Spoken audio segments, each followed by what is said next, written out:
Hey everyone, and today we're going to be talking about Captain Rex potentially in a cheaper set in 2024, a secret LEGO Star Wars set you may have never heard of, YouTuber finances, and much, much more on Ask MandR episode 288. If you have a question or topic for next week's episode, leave it down in the comments section below. And while you're there, please hit the like button. Anyway, our first question comes from Happy Frog 99. He says, do you think LEGO will put the new Captain Rex in a cheaper set? Gotten this question plenty of times. I've definitely answered it at least once on the series. However, I picked your question today, Happy Frog 99, because there is I don't know how to word it, like official, real rumor out there with a little bit of substance behind it that Captain Rex is supposed to be coming in a set in 2024. It isn't said what set he's going to be in. None of the currently rumored 2024 sets really fit a Captain Rex. So at this point, we don't really know where that's going to end up being. Kind of my guess, unfortunately, is like a Captain Rex mech. Like we could see a line of Clone Trooper mechs next summer, or Captain Rex could be the one Clone Trooper and they could do like an Anakin and an Ahsoka Clone Wars mech alongside him. That's just me throwing ideas out there though. There's no real substance behind him actually coming out in a mech at this point. It's just going to happen. There doesn't need to be a rumor about it. They're not really going to leave you where the only option you get a Captain Rex is $600. But they will do that for Admiral Yularen. Probably. Salvage Justice says, why does LEGO place high quality printing on $5 minifigs, example Marvel CMF, but fail to make basic quality minifigs in $650 UCS Star Wars sets? Not pointing any fingers, Captain Rex, but it still confuses me. Also, Riot for waste capes. Look, I'm in your corner here, but it is one of my main points in, LEGO Star Wars, or when it comes to the quality of some of the stuff in LEGO Star Wars, is one, it's just not good enough anyway, but two, LEGO Star Wars is one of the few themes that apparently will just never have an opportunity ever to have a CMF line. The opportunity that LEGO Marvel and LEGO Harry Potter have been afforded with some of the characters, and especially the quality of the characters, is incredible. And it's great that those things exist for those themes, but LEGO Star Wars doesn't have that, and according to LEGO Star Wars designers, never will. The Captain Rex that we have should have been a $5 CMF, or could have been, if the world had gone differently many years ago whenever the contracts were signed. And so it makes you sad that we're missing out on so many opportunities like that, so many premium versions of characters. And what you point out is the most insane part of it. The premium characters cost $5. So I think, and part of my argument that I'll make in my Clone Trooper video coming up, because Star Wars will never get a CMF series apparently, you got to make the most of it. And I feel like LEGO Star Wars doesn't do that. So it's just a really unfortunate spot to be in if you're like a really big fan and want really high quality stuff with LEGO Star Wars when it comes to minifigures. Next question from Kanja Club. Oh man.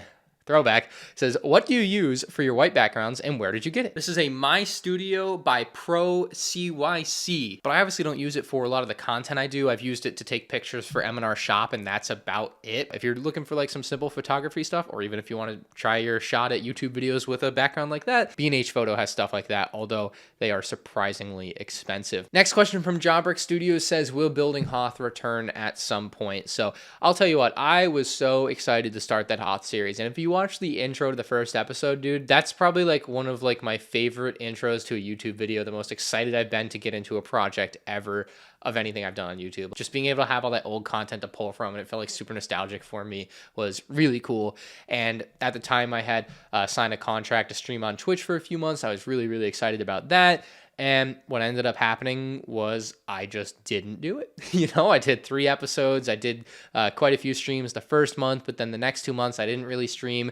I didn't even end up getting paid for the second 2 months because I didn't meet the requirement to get paid. And I basically looked at it and I'm like, man, if I can't make myself build a Hoth mock, when if I just go build a Hoth mock and I'm going to get paid to do it, that's insane in and of itself.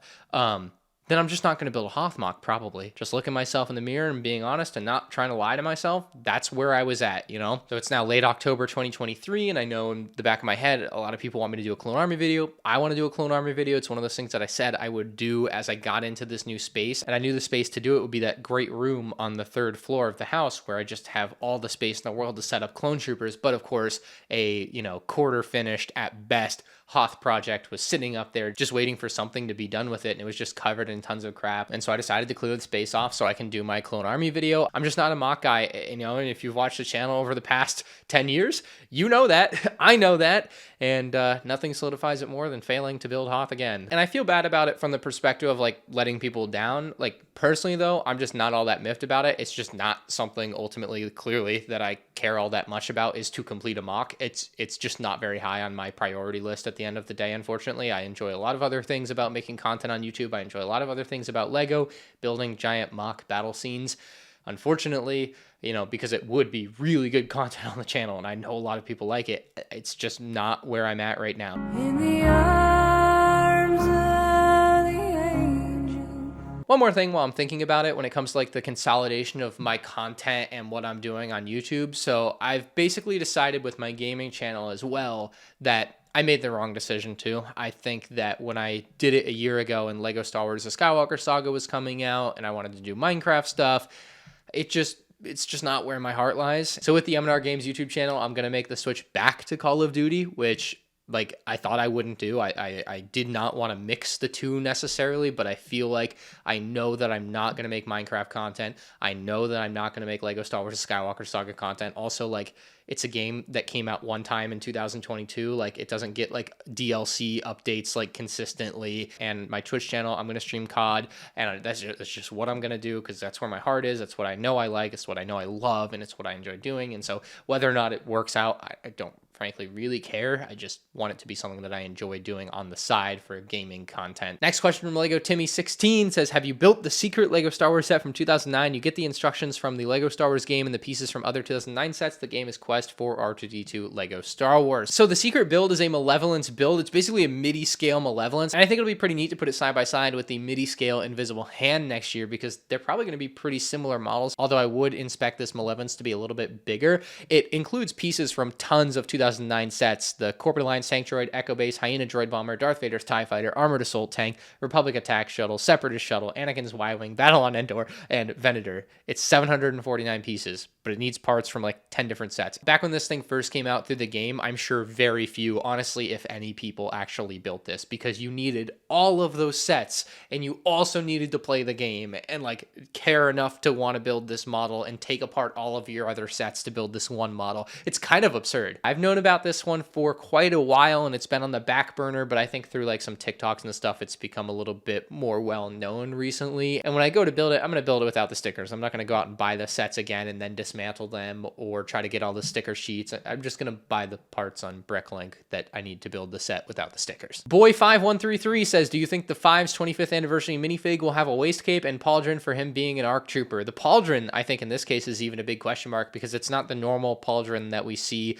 on something like Captain Rex, which they couldn't even be bothered to make better than the previous version. So I would hope there's a pauldron. I definitely hope there's a waist cape. I definitely don't expect it though. Next question from Hunter says, did you see the leaks for Avengers Tower? It's crazy LEGO Star Wars is so stingy on the figure selection as LEGO Marvel gives consumers tons of figures. How do you feel about this? So for comparing Avengers Tower to something like the Venator, like 30 figures versus 2 figures, yes, the Avengers Tower has 30 figures and that's amazing, but that doesn't mean the Venator is bad because it only has 2. It's bad because the figures are poor quality. I just don't think that this is a conversation to really be had because if you look at other sets that really deserve to have a lot of figures with LEGO Star Wars, like the Mos Eisley Cantina, they do get a lot of figures. It has like 20 minifigures. The Death Stars in the past have like 20 minifigures each. So I don't necessarily agree that LEGO Star Wars is stingy on figures in these expensive sets, but we do see it in other sets. I mean, the Coruscant Guard gunship only having 5 minifigs at $140 is absurd when you look across the street to Harry Potter and you see some of their $90 sets have 10 minifigures or something to that effect. I feel like in the very high price bracket, LEGO Star Wars is surprisingly, generous with the amount of figures you get. Even the Yavin base recently was really good. It had like, 10 or 12 minifigures for $170, so that was really nice. But anyway, the Avengers Tower just looks incredible. I think it's $530, so, very expensive set, but a very cool one at that. I'm definitely going to be buying it day one. I'm definitely going to be comparing it to the cheaper, I guess essentially $100, but I'm sure it's more than that now on eBay, 2019 or 2020 Avengers Tower. Next question from 7083 says, if LEGO were to become a public company, would you buy their stocks? Dude, if I could have bought LEGO stocks 5-10 years ago, dude, oh boy, I'd retire already probably. Who knows how much, many people would have made on LEGO stock going through the roof over the last 5 years. It would have probably been insane. I would definitely, be interested in buying LEGO stock. Absolutely. Now, I do think it would become a bit of a moral question and potentially, I don't know what the law is with stuff like this, but like, I'm a pretty big influencer in the LEGO space, like just all things considered. And so I think there are a lot of questions to be asked of like, if I owned a considerable amount of LEGO stock, I don't know, $10,000, $50,000, I don't know what is a considerable amount to like really matter here. If I know a new set's coming out, it's going to be a killer hit and it might make the price go up, well then am I allowed to go buy a bunch of stock? Probably not. And I feel like that would be a whole problem there. And then I think called into question, of course, if I was a Lego stock owner, would be like if I say something's really good about a set and I tell people to go buy a set, or if I'm putting out affiliate links and you're like, oh, you're just trying to get Lego stock to go up so you can sell your stock. And, I do feel like there would be a lot of questions and problems with stuff like that. I feel like there's enough questions and problems with Lego's ambassador program as it is. So I think overall, I'm pretty happy that they don't have public stock options, because I feel like it would just be a giant mess for a lot of the community. And when it came to reviews and stuff, I think it's just better that it doesn't exist. Interesting one from Regular Series says, how do YouTubers deal with long-term finances? You work for yourself and what you create is partially based on the output of another company. Is there a perfected formula that successful creators like yourself live by? Pensions, investments, etc. I would worry about the long term if I was on YouTube, but maybe I'm wrong. So this is absolutely going to vary from creator to creator. You could ask 5 different people and get 5 different answers. And it also really depends on how much money they make. I mean, straight up, like if I was making $1 million a year, 2 million, 5 million, whatever, anything over $1 million, basically within a couple years, you can probably have enough money to retire on, and you're probably pretty well off for the rest of your life, no matter what happens. Like as long as you build your nest egg, and you're not stupid with it, you're not gambling it away, you're going to be fine. You can live off like the profits on the stock market or whatever. I know there's like the 4% rule or something that some of the finance people that I watch talk about. So there are things like that you can build towards. But I feel like if it goes well enough for some of the larger creators, like you can really just retire even after less than a year of like making content on YouTube. Like some people just make an absurd amount of money very quickly and it can go very well for them. Now I'm not really in that neighborhood yet, but my like personal take on this, just with where I'm at, is, I'm trying to put money in the stock market, trying to save money away, pay off the house, and like make my cost of living as low as possible. If anything ever did happen, I could basically like live on minimum wage and just never have to worry about it if I didn't want to, like that sort of scenario would be my worst case scenario. And what I found over the years talking to a lot of people about YouTube and like making money on YouTube and making it your career is a lot of people like live in this constant fear, or at least like they bring up the fear either for me or about themselves, is that like YouTube could fall out tomorrow and you could be making $0. And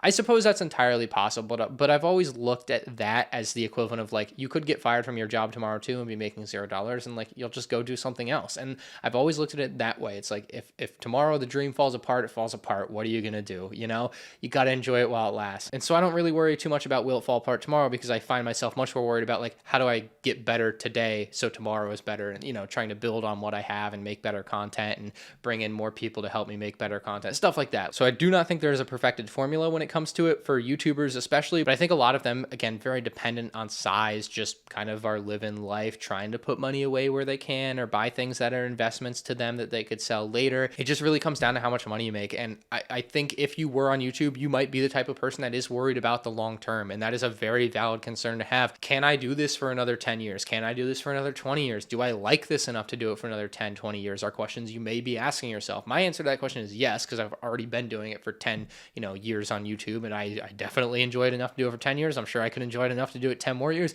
I honestly see it as a lifelong thing. I don't know why I would stop making YouTube videos. Like, it's life to me. It's been life to me since I was 12 years old, or at least part of life to me. I was in middle school and high school. I had other things that were more life to me, but YouTube's always been there. And so to like stop would be crazy to me. But the other thing you brought up is that what I create is partially based on the output of another company. And you're absolutely right. No, like if Lego Star Wars had ended at any point in the past decade, that would have been trouble for me. I don't think I'd be here right now doing this series if Lego Star Wars was no longer a running theme for Lego. But I do have some job security in the knowledge that Lego Star Wars signed on for like 10 more years through, I believe, 2032. Long term, like, hey, Lego Star Wars is going to be coming out at least through 2032. It's really probably not going anywhere, in my lifetime. I can't imagine Lego without Star Wars and Star Wars without Lego. I think to me, the two are so synonymous. I'm sure there are people out there that it's not quite the same for, but there are a few companies to me that have a stronger tie than Lego and Star Wars together. So in short, my long-term plan is to be like the YouTubers that make $1 million a year, $5 million a year, and just make that much money and just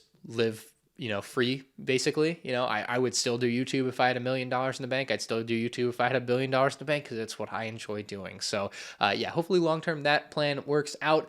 If not, you can find me working at the local Lego store, or actually Orlando Brick Co. coming soon, maybe.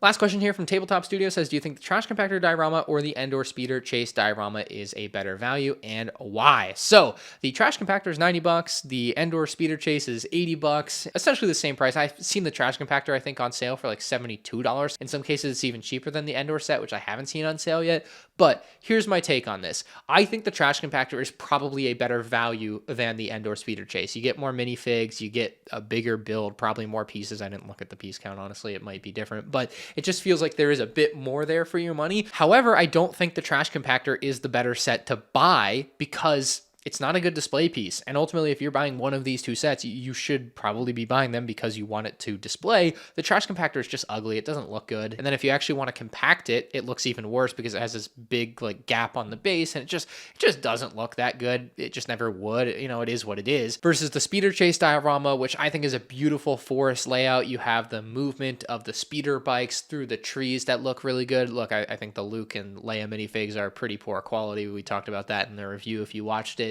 But, you know, if I was going to have one of these sets on a shelf, and at the end of the day, it's probably what most of you guys are buying sets for, I would definitely go with the MandR speeder chase set because I think it's the better looking display set, regardless of what set you think is the better value. If you guys enjoyed, please hit the like button. If you have a question or topic for next week's episode, drop it down in the comments section below, and subscribe if you're new around here. I talk about LEGO and LEGO Star Wars every week, forever.